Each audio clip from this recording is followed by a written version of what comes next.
আল্লাহ নবী বললেন কিয়ামতের ময়দানে যে সকল মানুষগুলো যাকাত আদায় করবে না ওই সকল মানুষগুলোর সম্পদগুলো তার গলায় লটকিয়ে দেওয়া হবে। এক একটা সম্পদ এক একটা সাপ হবে, এমন সাপ হবে যে সাপগুলো কিয়ামতের ময়দানে কবরের মধ্যে জাহান্নামীকে দংশন করতে থাকবে। আল্লাহ রাসূল বললেন এই সাপগুলো তাকে দংশন করতে থাকবে আর সাপ বলবে আনা মালিক, আমি তোমার সম্পদ, আমি তোমার রৌপ্য, আমি তোমার স্বর্ণ, আমি তোমার টাকা, আমি তোমার পয়সা, ওই যে ব্যাংকে যেই টাকা তুমি রেখে দিয়েছিলে গরিবকে দাও নাই, আজকে আমি সেই টাকা সাপ হয়ে তোমাকে দংশন করি।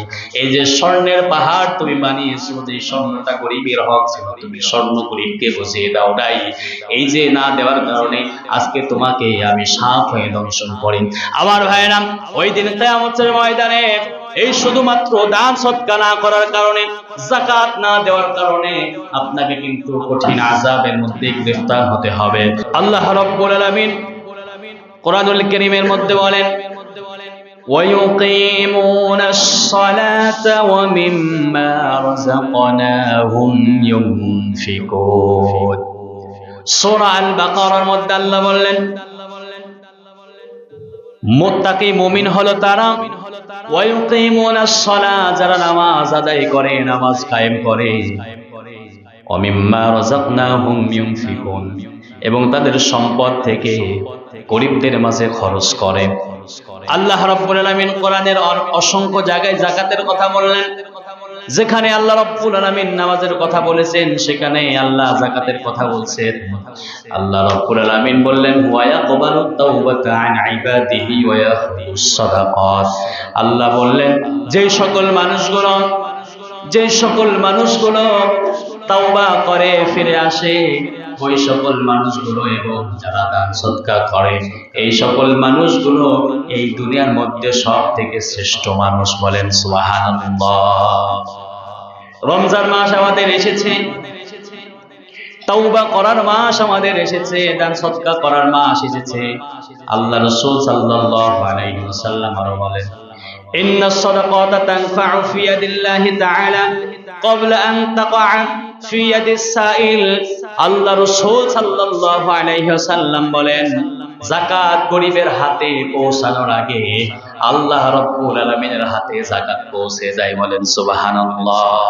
আপনি নিয়ত করেছেন যাকাত দিবেন, বের হয়েছেন বাড়ি থেকে যাকাত দেওয়ার জন্য, গরিবের হাতে পৌঁছানোর আগে আপনার যাকাত আগে পৌঁছায় কার হাতে? আল্লাহ রাসূল আরো বললেন যাকাতকে আল্লাহ রাব্বুল আলামিন ফরজ বিধান করে দিয়েছেন। কোরআনুল কারীমের মধ্যে আল্লাহ বললেন ইয়ামহাকুল্লাহুর রিবা ওয়া ইউরবিস সাদাকাত। আল্লাহ রাব্বুল আলামিন বললেন সুদকে হারাম করে দিয়েছি, যাকাতকে হালাল করেছি। এখন দেখবেন আমরা সুদকে হালাল বানিয়েছি, যাকাতকে হারাম বানিয়েছি। এরকম মুসলমান আছে না নাই? যাকাতকে আমরা বোঝা মনে করি আমার সম্পদ কেন আরেকজন ভোগ করবে, আমরা মনে করি আমার সম্পদ কেন আরেকজনকে দেব। ভাইরা এই যে যাকাতের যে আপনি যে সম্পদের মালিক হয়েছেন, নিসাব পরিমাণ সম্পদের মালিক আপনি হয়েছেন, এরপরে যে সম্পদটুকু থাকবে এই সম্পদ শতকরা 2.5% ভাগ গরিবদের হক যদি আপনি বুঝে না দেন, আল্লাহর দরবারে কিন্তু আপনাকে আসামির কাঠ করে দাঁড়াইতে হবে। ইসলামকে আল্লাহ রাব্বুল আলামিন এত সুন্দর করে দিয়েছেন, সহজ করে দিয়েছেন। ইসলামকে কত সুন্দর করে দিয়েছেন। আল্লাহ রাব্বুল আলামিন বললেন আমি চাই ধনী যেমন সুন্দরভাবে দুনিয়ার মধ্যে চলাচল করবে, গরিবরাও তাদের প্রাপ্য হক বুঝে গরিবরাও ঠিক তদ্রুপ ভাবে সুন্দরভাবে সচ্ছলভাবে চলাচল করবে।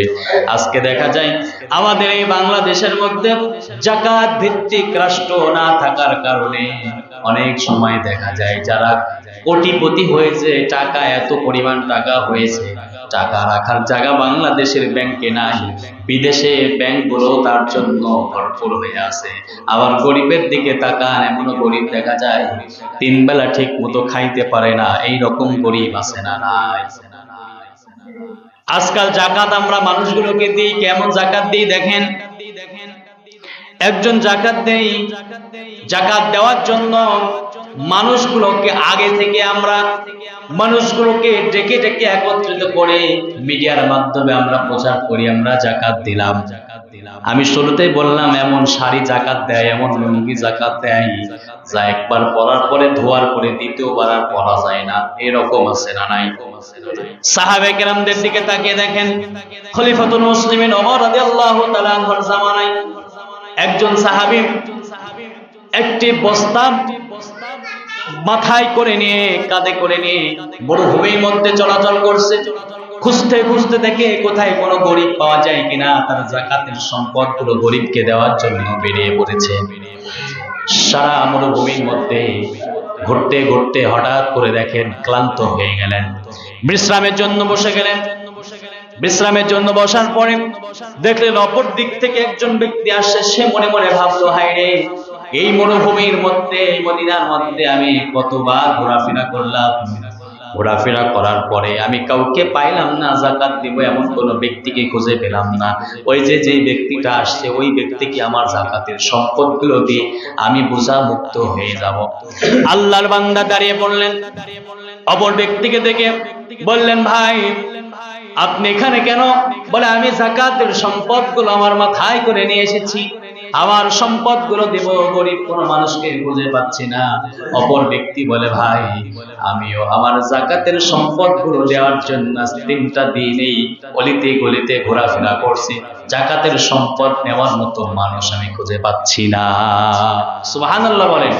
এমন ছিল সেই যুগ যে যাকাতের সম্পদ গরিব ধনী বাড়িতে যাবে না, ধনী গরিবের বাড়িতে সে তার সম্পদ বুঝিয়ে দিয়ে যাবে, এটা তার প্রাপ্য, তার অধিকার, তার হক। কিন্তু আমরা কি করি? গরিবকে আমরা ডাকি, বিশাল লাইন ধরাই। এমনও নজির দেখা যায়, গরিবরা ওই জায়গায় যাইতে যাইতে অনেক গরিব মারাও যায়। আছে না না এরকম? আপনি যাকাত দিবেন, এত বড় লাইন ধরার দরকার নাই। আপনার যাকাত ফরজ হয়েছে, আপনার এলাকার মধ্যে দেখেন গরিব কে আছে, খাইতে পারে না কে, তাকে একটা কর্ম ব্যবস্থা করে দেন। সেই ইনকামে কোনো রাস্তা নাই, তাকে একটা গাড়ি কিনে দেন, একটা রিক্সা কিনে দেন, সে যেন তার পরিবারটা চলাইতে পারে। একজন অসুস্থ হয়ে হাসপাতালে ভর্তি হয়ে আছে, তার সামর্থ্য নাই তাকে চিকিৎসা করানোর জন্য, আপনি তাকে সামর্থ্য দেন, তাকে চিকিৎসা করান, তাকে অর্থ সম্পদ দিয়ে আপনি সহযোগিতা করবেন, এটাই তো যাকাত। আর আপনি যাকাত দেন কি মানুষ দেখানো যাকাত, এই যাকাত আল্লাহর দরবারে কবুল হবে না। যাকাত কেমন ছিল রাসূলুল্লাহর যুগে? আরেকটা ঘটনা শুনেন। আল্লাহর নবী বিশ্ব নবী সাল্লাল্লাহু আলাইহি ওয়াসাল্লাম একদিন নামাজে দাঁড়িয়ে আছেন, নামাজের ইকামত চলছে। আল্লাহ রাসূল যখন মসজিদে নববীর সামনে এসে ইমামতির কাতারে দাঁড়িয়েছেন, ইকামত যখন হয়ে গিয়েছে, আল্লাহর নবী নামাজ বাদ দিয়ে মসজিদের সামনে দিয়ে আল্লাহ রাসূলের হুজরাখানায় চলে গেলেন। সাহাবীরা অবাক হয়ে গেলেন, ইকামত হয়ে গেল, আল্লাহ রাসূল নামাজ কেন না দাঁড়িয়ে আল্লাহ রাসূল মসজিদ থেকে বের হয়ে হুজরাখানায় চলে গেলেন। আল্লাহ রাসূল কিছুক্ষণ পর আবার ফিরে আসলেন, ফিরে এসে ইমামতির কাতারে দাঁড়িয়ে নামাজ শেষ করলেন। সাহাবীরা বললেন, ইয়া রাসূলুল্লাহ, আপনি এমনটা কেন করলেন? ইকামত হয়ে যাওয়ার পরে আপনি কেন মেম্বার ছেড়ে আপনি কেন চলে গেলেন? আল্লাহ রাসূল বললেন, সাহাবীরা শুনে রাখো, আমি যখন নামাজে দাঁড়িয়েছি, যখন ইকামত হয়েছে, আমার মাথার মধ্যে হঠাৎ করে মনে হয়ে গিয়েছে আমাকে একজন একটা স্বর্ণ দিয়েছিল, এই স্বর্ণটা দেওয়ার কারণে আমার প্রতি যাকাত ফরজ হয়ে গিয়েছে। দান সদকার জন্য আমার মনটা স্থির হয় না, আমি আগে আমার বোঝাটা গরিবদের মাঝে দিয়ে এসেছি, আমার বোঝাটা নিধন করে এরপরে আমি এসে আবার নামাজের কাতারে দাঁড়িয়েছি। বলেন সুবহানাল্লাহ।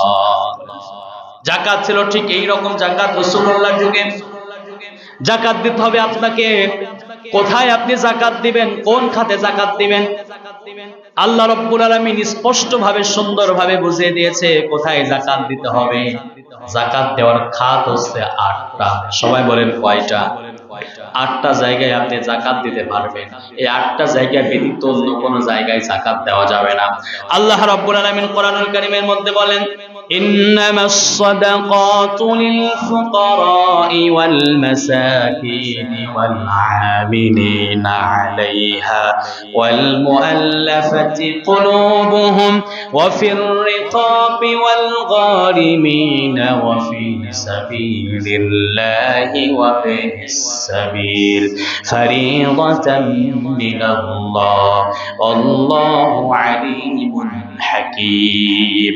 আল্লাহ রাব্বুল আলামিন কোরআনুল কারীমের মধ্যে বলেন, আটটা জায়গায় যাকাত দিতে পারবে, এই আটটা জায়গা ছাড়া যাকাত দেওয়া যাবে না। এক নম্বর, ইন্নামাস সাদাকাতু লিল ফুকারা। আল্লাহ রাব্বুল আলামিন বললেন, এক নম্বর যারা ফকির, ফকিরকে যাকাত দিতে পারবে। ফকির যারা খাইতে পারে না, সম্পদ অর্থ কম আছে, এই সকল মানুষগুলোকে যাকাত দেওয়া যাবে। দুই নম্বর, ওয়াল মাসাকিন, মিসকিন যারা, তাদের যাকাত দেবে। তিন নম্বর, ওয়াল আমিলিনা আলাইহা, যাকাত ফাউন্ডেশনে যে সকল কর্মচারী কাজ করে, ওই সকল কর্মচারীরা যাকাতের সম্পদ থেকে বেতন নিতে পারবে। চার নাম্বার, ওয়াল আমিলিনা আলাইহা, বিধর্মী যারা আছে তাদেরকেও আপনি যাকাত দিতে পারবেন। তবে মনে রাখতে হবে, এই যাকাতের মাধ্যমে যেন সে ইসলামের পথে আসে, এই রকম যদি আপনার মধ্যে কোনো অনুশোচনা থাকে তাহলে আপনি যাকাত দিতে পারবেন। বুঝছেন আমার কথা? বিধর্মীকে তো আপনি যাকাত দিবেন, তাদের প্রতিও যাকাত দেওয়া যাবে না, কিন্তু যাকাত আপনি এই নিয়তে দিতে পারবেন যদি সে ইসলাম ধর্ম গ্রহণ করার আশঙ্কা থাকে। সে যদি এই যাকাতের সম্পদ পাওয়ার পরে সে মুসলমান হয়, যে আপনাকে শর্ত দিয়েছে, গরিব, আমি সম্পদ পেলে আমি মুসলমান হব, ইসলাম গ্রহণ করব, এই সকল বিধর্মীকে আপনি যাকাত দিতে পারবেন। পাঁচ নাম্বার, আল্লাহ রাব্বুল আলামিন বললেন, ওয়াল মুআল্লাফাতি কুলুবুহুম, দাস মুক্তি, দাসীকে মুক্তি করার জন্য যাকাত দিতে পারবেন। তৎকালীন যুগে, রাসূলুল্লাহর যুগে দাস মুক্তর একটা সিস্টেম ছিল, কিন্তু বর্তমানে কি দাস দাসী আর দেখা যায়? তবে এটা বর্তমান মুফাসসিরগণ বলেন, বর্তমান ইসলামী স্কলারগণ বলেন, অনেক পরিবার দেখা যায় বিনা অপরাধে মিথ্যা মামলায় জেলখানার মধ্যে ধুকে ধুকে আছে। এই রকম পরিবার আছে না নাই? জেলখানা থেকে তাকে ছাড়ানোর জন্য, জেল থেকে মুক্তির জন্য আপনি তার পরিবারকে যাকাতের টাকা দিয়ে সামর্থ্য দিতে পারবেন, যাকাতের টাকা দিয়ে তাকে সাহায্য করতে পারবেন। ছয় নাম্বার, আল্লাহ রাব্বুল আলামিন বললেন, ওয়াল অফির রিকাব, ছয় নাম্বার হচ্ছে ঋণগ্রস্ত যে সকল ব্যক্তি আছে, এই সকল ব্যক্তিগুলোকে আপনি যাকাত দিয়ে তার ঋণের বোঝাটা হালকা করতে পারবেন। সাত নাম্বার, ওয়াল গারিমিন অফিস সাবিল, সাত নাম্বার হচ্ছে আল্লাহ রাস্তায়, আল্লাহ রাস্তায় যারা আছে তাদের আপনি যাকাত দিতে পারবেন। আল্লাহ রাস্তায় যদি আপনি তাকান, বর্তমান যুগে আল্লাহ রাস্তায় কারা আছে? ফিলিস্তিনের দিকে তাকান, ফিলিস্তিনের ছোট্ট ছোট্ট বাচ্চারা আল্লাহ রাস্তার দিকে আছে। তারা খাইতে পারে না, তারা পড়তে পারে না, ভালোভাবে আরামে ঘুমাতে পারে না। তাদের সাহায্য সহযোগিতার জন্য আপনার যাকাতের সম্পদগুলো ফিলিস্তিনে দেন, কাশ্মীরে দেন, নির্যাতিত মুসলমানদের উপরে আপনি দেন, যারা ইসলামকে রাখার জন্য, ইসলাম প্রতিষ্ঠার জন্য দিন-রাত জিহাদ করে যাচ্ছে, এই সকল যারা আল্লাহর রাস্তায় আছে, এই সকল মানুষগুলোকে যাকাত দেওয়ার বিধান দিয়েছেন কে? আট নাম্বার, যাকাত আল্লাহ রাব্বুল আলামিন বললেন, ওয়াবনিস সাবিল, মুসাফির যারা, মুসাফির যারা, পথিক যারা, তাদের আপনি যাকাত দিতে পারবেন। এমন মনে করেন একজন ব্যক্তি তার বাড়ি পাবনাতে, এসেছে ঈশ্বর দিতে, কিন্তু আসার পথে তার যত সম্পত্তি আছে সব হারিয়ে ফেলেছে। বাড়িতে যোগাযোগ করার মতো তার কোনো ব্যবস্থা নাই। বর্তমানের যুগে ব্যবস্থা থাকলেও মনে করেন কোনো ব্যবস্থা তার নাই, কিন্তু ওই ব্যক্তি সব হারিয়ে ফেলেছে, নিঃস্ব হয়ে গিয়েছে, বাড়িতে যোগাযোগটাও করতে পারছে না। এইরকম নিঃস্ব প্রতীককেও আপনি যাকাতের সম্পদ দিয়ে সাহায্য করতে পারবে। এই আট প্রকার মানুষকে আটটা খাতে আপনি যাকাত দিতে পারবেন। কয়টা খাত বলেন? আটটা খাত। যাদের প্রতি যাকাত ফরজ হয়ে গিয়েছে তারা আটটা খাতে যাকাত দিতে পারবেন। নাম্বার 1, ফকির যারা, এদেরকে আপনি যাকাত দিতে পারবেন। নাম্বার 2, মিসকিন যারা, মিসকিনকে আপনি যাকাত দিতে পারবেন। 3 নাম্বার, যাকাত ফাউন্ডেশনে যারা কাজ করে, কর্মরত যারা আছে, এদের বেতন আপনি যাকাত থেকে দিতে পারবেন। নাম্বার 4, বিধর্মী, ইসলাম যারা গ্রহণ করতে পারে এরকম আশঙ্কা যদি আপনার থাকে, এই সকল বিধর্মীকে আপনি যাকাত দিতে পারবেন। 5 নাম্বার, দাস মুক্তি, দাস মুক্তির জন্য আপনি যাকাত দিতে পারবেন। 6 নাম্বার, ঋণগ্রস্ত যারা আছে তাদেরকে আপনি যাকাত দিয়ে ঋণের বোঝাটা আপনি কমাইয়া দিতে পারবেন। 7 নাম্বার, আল্লাহর রাস্তায় যারা আছে তাদের আপনি যাকাত দিতে পারবেন। 8 নাম্বার, মুসাফির যারা তাদের আপনি যাকাত দিতে পারবেন। তাহলে আমরা কোরআনের ভাষায় বুঝলাম যাকাত দিতে হবে কয় খাতে? সবাই বলেন কয় খাতে? যাকাতের টাকা মসজিদে দেওয়া যাবে? যাকাতের টাকা মাদ্রাসা বানানোর জন্য দেওয়া যাবে? কিন্তু দিবেন মাদ্রাসায়। এতিম যারা বাচ্চা আছে, যে সকল বাচ্চাগুলো আছে এতিম, মাদ্রাসায় আছে না এতিম বাচ্চা, এই সকল বাচ্চাগুলোকে আপনি যাকাত দিতে পারবেন। সম্মানিত ভাইরা আমার, যাকাত আল্লাহ রাব্বুল আলামিন আপনার প্রতি ফরজ করে দিয়েছেন। যাকাত আপনি কেন দিবেন না? আপনি কেন কৃপণতা করেন? যাকাত না দেওয়ার ভয়াবহ শাস্তি আল্লাহ রাব্বুল আলামিন কোরআনুল কারীমের মধ্যে বলেছেন। যারা যাকাত দিবে না এই সকল মানুষগুলোকে কিয়ামতের ময়দানে কঠিন আযাবের মধ্যে গ্রেফতার করা হবে। আল্লাহ রাব্বুল আলামিন কোরআনুল কারীমের মধ্যে যাকাত না দেওয়ার যে আযাব, এই আযাবের কথা সুন্দরভাবে বললেন।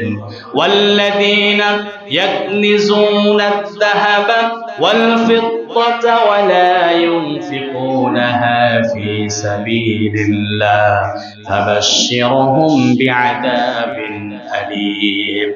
আল্লাহ রাব্বুল আলামিন বললেন, আর যারা স্বর্ণ রৌপ্য সম্পদগুলো পঞ্জিত করে রাখে, সে মনে করে সম্পদগুলো আমার মনে করে রেখে দেয়, গরিবের মাঝে বিলিয়ে দেয় না, এই সকল মানুষগুলো কিয়ামতের ময়দানে কঠিন আযাবের মধ্যে গ্রেফতার হয়ে যাবে। শুধু এতটুকুই আযাব নয়, আল্লাহ রাব্বুল আলামিন আবার বললেন, ইয়াউমা ইউহমা আলাইহা ফী নারি জাহান্নামা ফাতুকওয়া বিহা জিবাহুহুম ওয়া জুনুবুহুম ওয়া দুহুরুহুম হাযা মা কানাজতুম লিআনফুসিকুম ফাযুকু মা কুনতুম তাকনিজুন।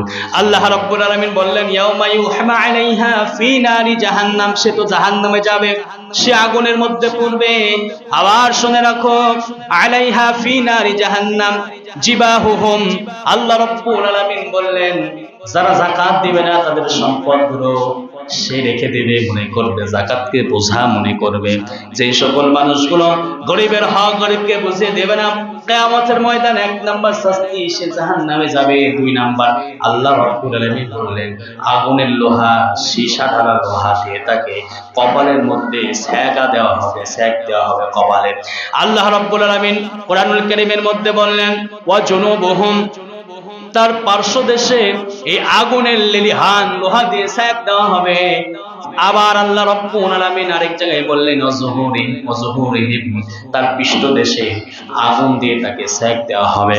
এই রকম করতে করতে জাহান্নামের মধ্যে তাকে আগুনের লেলিহান লোহা দিয়ে তাকে কপালে ছ্যাঁক দেওয়া হবে, পার্শ্বদেশে ছ্যাঁক দেওয়া হবে, পিঠে ছ্যাঁক দেওয়া হবে। মুফাসসিরগণ বলেন, কেন তাকে এই কপালের কথা আল্লাহ রাব্বুল আলামিন কেন বললেন?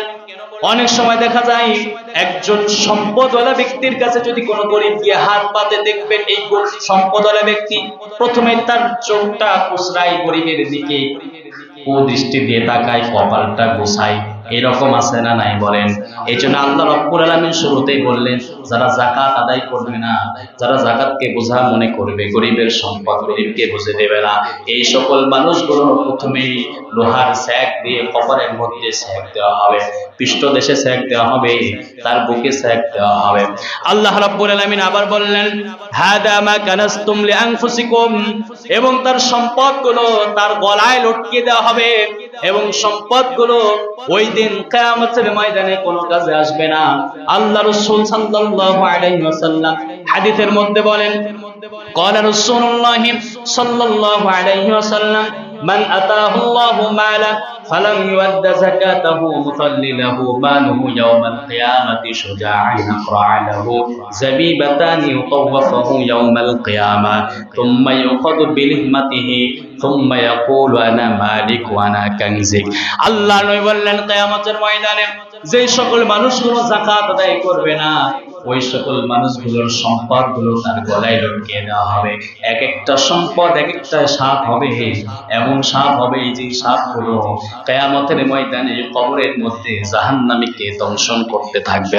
আল্লাহ রাসূল বললেন, এই সাপগুলো তাকে দংশন করতে থাকবে, আর সাপ বলবে আনা মালিক, আমি তোমার সম্পদ, আমি তোমার রৌপ্য, আমি তোমার স্বর্ণ, আমি তোমার টাকা, আমি তোমার পয়সা, ওই যে ব্যাংকে যেই টাকা তুমি রেখে দিয়েছিলে গরিবকে দাও নাই, আজকে আমি সেই টাকা সাপ হয়ে তোমাকে দংশন করি। এই যে স্বর্ণের পাহাড় তুমি বানিয়েছো, যে স্বর্ণটা গরিবের হক ছিল, তুমি স্বর্ণ গরিবকে বুঝিয়ে দাও নাই, এই যে না দেওয়ার কারণে আজকে তোমাকে আমি সাপ হয়ে দংশন করি। আমার ভাইরা, ওই দিন কিয়ামতের ময়দানে এই শুধুমাত্র দান সদকা না করার কারণে, যাকাত না দেওয়ার কারণে আপনাকে কিন্তু কঠিন আযাবের মধ্যে গ্রেফতার হতে হবে।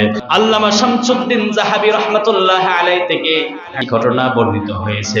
মুহাম্মদ ইবনে ইউসুফ ফারিয়াবি নামে একজন ব্যক্তি, বিখ্যাত বুজুর্গ ছিল।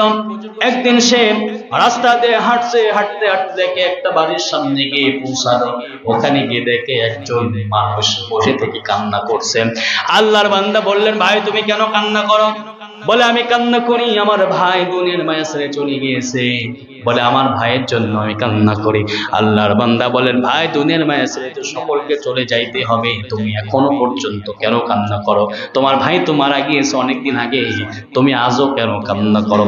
আল্লাহর বান্দা বলে, ভাই দুনিয়ার এইটা সিস্টেম, সবাই দুনিয়ার মায়া ছেড়ে চলে যাবে, এটা আমার আফসোস না। আমি কান্না করি এই কারণে, আমার ভাইকে যখন আমি কবরের মধ্যে রেখে দিয়েছিলাম, কবরের মধ্যে রাখার পরে আমি যখন সব মানুষগুলো কবরের পাশ থেকে চলে গেল, আমি দেখলাম আমার ভাইয়ের কবরের মধ্যে থেকে বিকট একটি আওয়াজ আসছে, বিকট একটি শব্দ আমার ভাইয়ের কবরের ভিতর থেকে আসছে। আমি চলে গেলাম কবরের পাশে, আবার কবরের পাশে গিয়ে কবরের মাটিগুলো দুই দিক থেকে আমি সরিয়ে ফেললাম, কবরটা আবার খনন করলাম।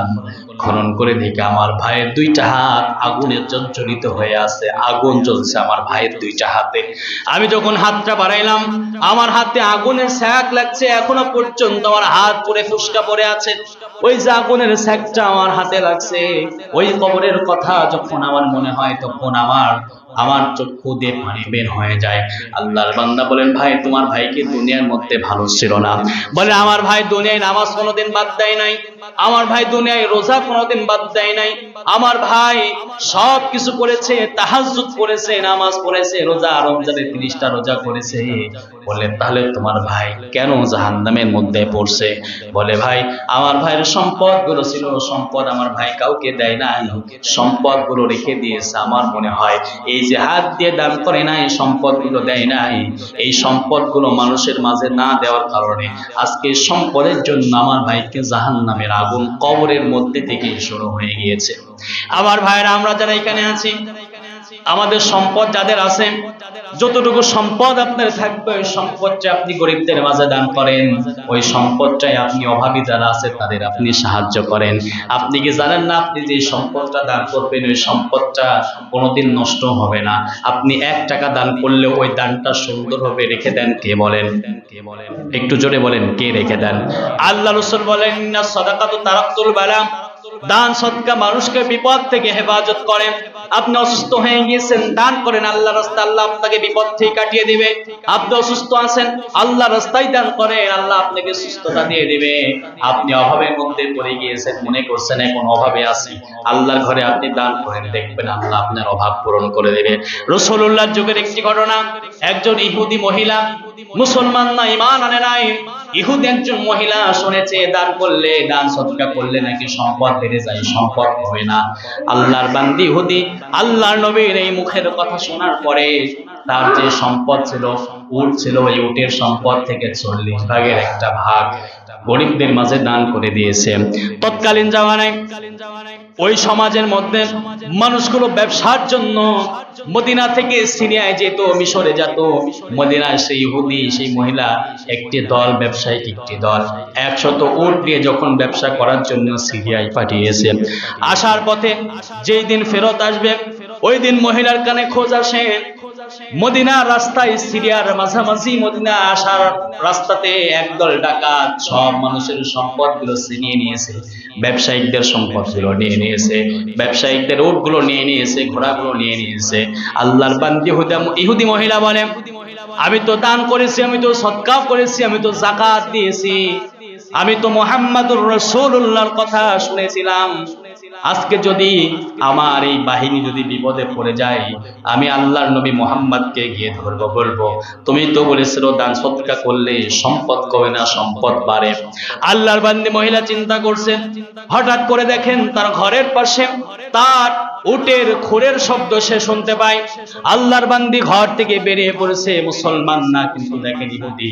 রাসূলুল্লাহর মুখে শুনেছিলেন দান করলে আপনার বিপদ থেকে আপনি দূরে চলে যাবেন, দান করলে আপনার সম্পদ কমে না, দান করলে আল্লাহ আপনাকে বিপদ থেকে হেফাজত করবে।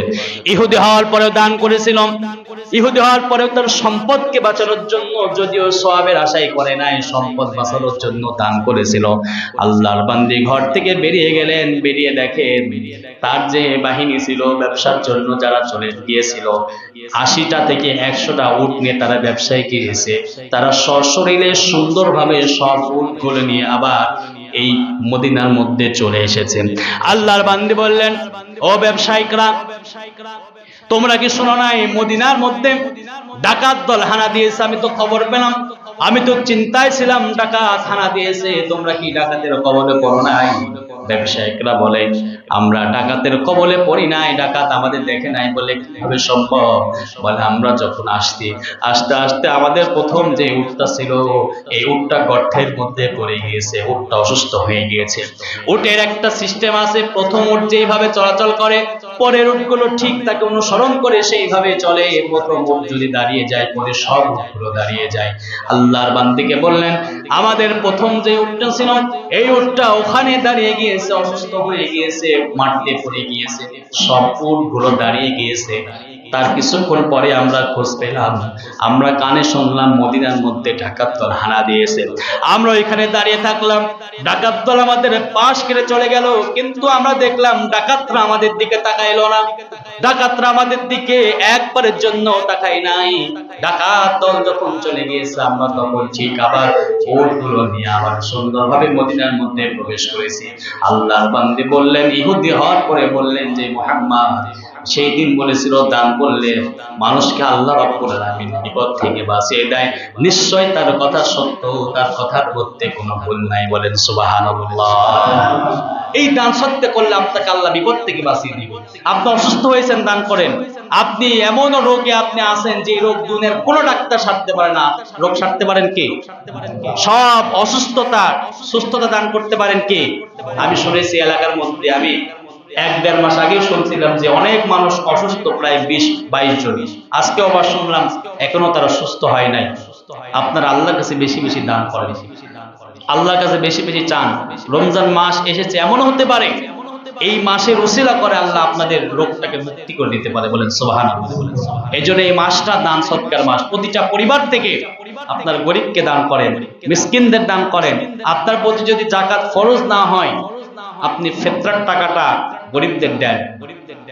এই জন্য আমরা সকলে আমাদের দানের হাতটাকে আমরা বৃদ্ধি করে দিই, আমরা সকলে আমাদের দানগুলো গরিবের মাঝে আমরা দিয়ে দেব। আল্লাহ রাব্বুল আলামিন যেন আমাদের সকলকে বেশি বেশি দান করার তৌফিক দান করে, সকল বলুন আমিন।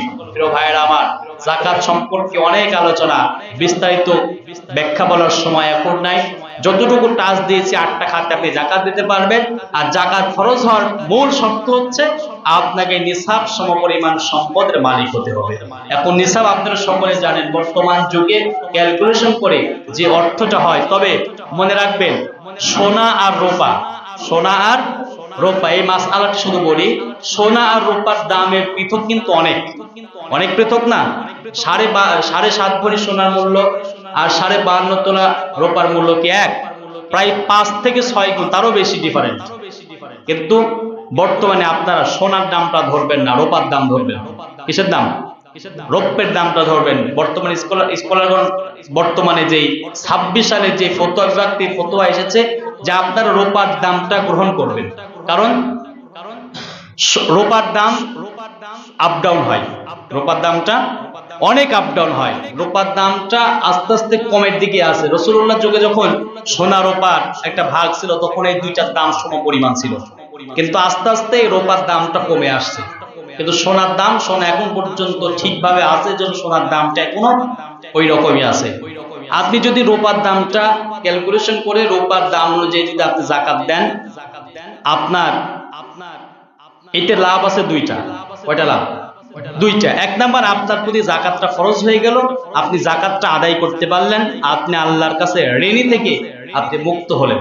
দুই নাম্বার, আপনার এই যাকাতের মাধ্যমে একজন গরিব মানুষ, একজন মিসকিন, একজন ফকির, একজন অসুস্থ মানুষ, একজন মানুষকে আপনি সাহায্য করতে পারলেন। এই দুইটা লাভ। আর যদি আপনি সোনার দিকে তাকান, সোনার দিকে যদি তাকান, শতকরা হয়তো বা 1% মানুষের যাকাত ফরজ হবে যদি স্বর্ণের দামের দিকে এখন তাকান। আর যদি রূপার দিকে তাকান তাহলে এটা কিন্তু অনেক বেশি হবে। এজন্য আমরা রূপার দিকে তাকাবো। এবং আমাদের আরেকটা সুযোগ এসেছে ফিতরা। আমাদের ঈশ্বরদীতে ফিতরা কত এবার? 110 টাকা। আমরা সকলে আমরা আমাদের ফিতরাগুলো আমাদের নিকটতম যে জায়গাগুলো আছে, গরিব যারা, মিসকিন যারা, যারা অনাথ, এই সকল মানুষগুলো আমাদের 110 টাকা মাথা পিছু 110 টাকা করে আমরা ফিতরা দেবো। একটা মাসালা মনে রাখবেন, ফিতরা আদায় করতে হবে কিন্তু ঈদের নামাজের পূর্বে, ঈদুল ফিতরের নামাজের পূর্বে। এই ফিতরা যদি মনে করেন আপনার বাসায় ঈদের দিন সকালবেলা একটা সন্তান হয়েছে, ওই সন্তানের প্রতিও এই ফিতরাকে আল্লাহ কিন্তু ওয়াজিব করে দিবেন। এজন্য ফিতরাটা আপনি সকলেই যার যার মতো করে পৌঁছে দিবেন, দান সদকা বেশি করবেন। আল্লাহ রাব্বুল আলামিন আমাদের সকলকে বেশি বেশি দান সদকা করার তৌফিক দান করুক। সকলে বলুন আমিন। ওয়া আখিরি দাওয়ানা আনিল হামদুলিল্লাহি রাব্বিল আলামিন।